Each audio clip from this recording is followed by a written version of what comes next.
قوم کی بچیاں ناچ گانے کو اپنا شعار اور شوق بنا لیں، ان کی نسل سے اب خالد بن ولید نہیں پیدا ہو سکتے، ناچنے والے ہی پیدا ہوں گے، محمد بن قاسم نہیں پیدا ہو سکتے، طارق بن زیاد نہیں پیدا ہو سکتے۔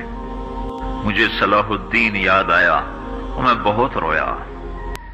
وہ بھی کسی ماں کا جنا ہی ہوا تھا۔ اس کے زمانے میں کرک، ایک ہمارے پاکستان میں کرک ہے، ایک اردن میں کرک ہے، اونچی پہاڑی پر وہ شہر ہے اور بڑا دشوار قلعہ ہے۔ اس پر ایک حکمران تھا عیسائی، اس کا نام تھا ریجنالڈ۔ تو کرک کے قریب سے قافلے گزرتے تھے حج کے، تو اس نے ایک دفعہ حاجیوں کے قافلے پہ حملہ کیا اور کہنے لگا بلاؤ اپنے محمد کو تمہاری مدد کرے، اور سارے حاجیوں کو تعطیق کر دیا۔ اور دوسری دفعہ اس نے بحری بیڑا تیار کیا اور مدینے پر حملہ کرنے کے لیے وہ بندرگاہ تک پہنچا یمبو کی، لیکن موسمی حالات سازگار نہ تھے تو واپس ہو گیا۔ تو حطین کی لڑائی ہوئی ہے فلسطین میں، جس میں سارا یورپ اپنی طاقت کے ساتھ میدان میں اترا تھا، اور ادھر تنہا صلاح الدین ایوبی رحمت اللہ علیہ اکیلا اس لشکر سے ٹکرایا تھا، اور انہیں اس میں ساری رومن امپائر کو شکست ہوئی تھی، تو بڑے بڑے بادشاہ اس میں گرفتار ہوئے، تو اس میں ریجنالڈ بھی گرفتار ہو کے آیا۔ تو کوئی 12 بادشاہ تھے ریاستوں کے جو سامنے اس کے پیش کیے گئے، تو پیاس کی شدت سے سب کا برا حال تھا، تو صلاح الدین نے سب کو پانی پیش کیا، ریجنالڈ کو نہیں پیش کیا۔ تو یروشلم کا جو بادشاہ تھا ہمفرے، اس نے اپنا پانی بچا کے اس کو دیا۔ تو صلاح الدین نے کہا یہ پانی تو دے رہا ہے، میں نہیں دے رہا ہوں۔ اسلام میں یہ ہے جب کسی کو پانی پلا دو تو اس پہ تم ہاتھ نہیں اٹھا سکتے، یہ امن کی نشانی ہے۔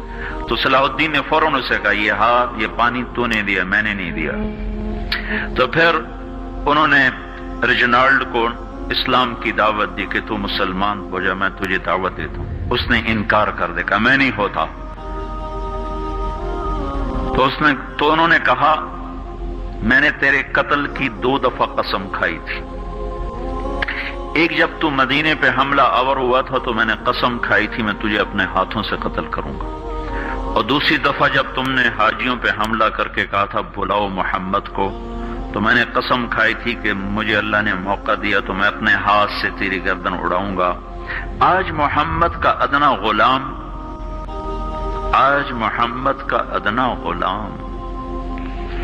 تیری اس بات پر یہ فریضہ ادا کرنے کے لیے آ رہا ہے، اور اپنی تلوار سے اس کی گردن اڑائی، وہ پیچھے لٹک گئی، پوری نہیں اڑی، پیچھے لٹک گئی، خوفناک منظر بن گیا۔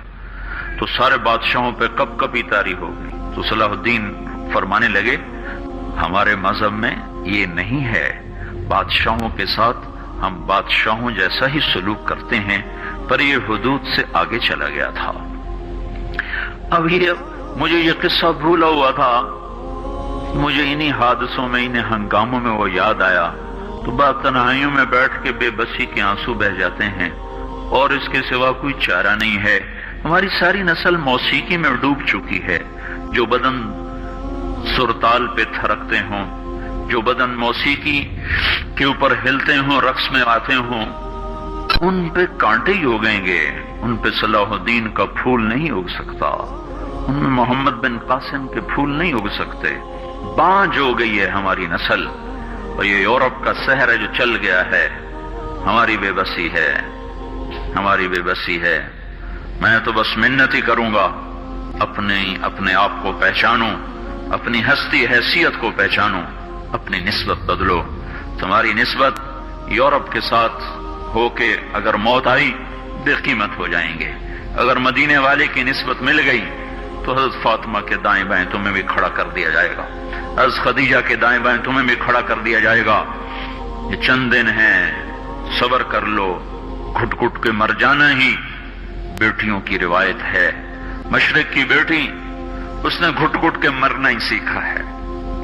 ہاں، یہ آزادی، یہ آوارگی، یہ مغرب کی عورت کا خاصہ ہے۔ اور 18ویں صدی تک مغرب میں بھی کوئی عورت ایسے ننگی نہ تھی، اور گھر کی زندگی تھی۔ اس ویڈیو کو شیئر کریں اور مزید ویڈیوز کے لیے ہمارے چینل کو سبسکرائب کریں۔ شکریہ۔